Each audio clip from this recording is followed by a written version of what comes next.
Dans la série animée du printemps, il est venu le temps des animés de baston. On va commencer tout de suite dans le vif du sujet avec My Hero Academia Vigilante. Alors pour commencer, je vais tout de suite me faire des ennemis, mais je commence direct.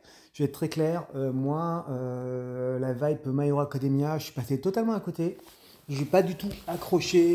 J'attends la dernière saison comme tout le monde pour voir la fin, mais sincèrement, sans plus d'intérêt que ça. Quand j'ai vu ce spin-off, je dis pourquoi pas. Et effectivement, ça raconte l'histoire de Koichi, qui est un banal étudiant, qui est un petit héros avec un alter un peu pourri, qui rêve d'être un héros tout simplement. Et du coup, le problème c'est que voilà, par rapport à tous les alters, il est pas très très opérationnel.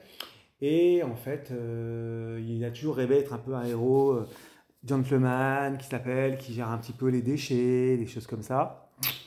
Et effectivement, il va se retrouver sauvé par Knuckle Duster avec Pop Step. Et du coup, il va être recruté lui-même pour devenir un justicier. Pour le coup, j'avoue que ce spin-off est assez sympathique. Le générique est franchement haletant. Graphiquement, on est bien. Franchement, c'est assez intéressant. Donc, pour l'instant, pour moi, c'est certainement la meilleure série de ces trois-là. Nous avons ensuite Guilty Gear Dual Strive. Simplement, c'est l'idée d'un personnage principal qui a été né d'une union interdite entre une humaine et une arme biologique appelée Gear.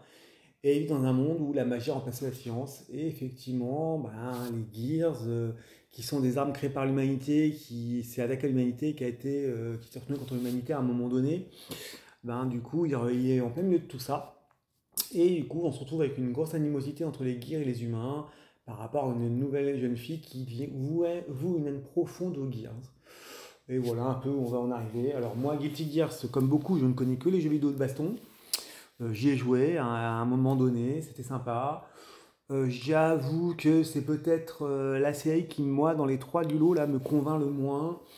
Parce que sincèrement, graphiquement, j'arrive pas à m'y faire. Bon, il y a eu de la baston, ok. Je trouve que c'est un petit peu chaotique, donc c'est fluide peut-être, mais c'est pas forcément très lisible.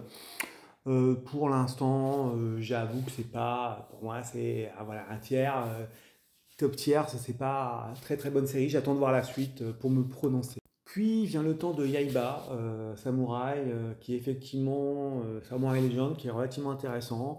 Bon, la patte graphique est bon, c'est fait par Wit Studio, qui a fait comme des très beaux animés, mais également il y a une patte qui n'est pas sans rappeler Dragon Quest quelque part, voire Dragon Ball des premières heures.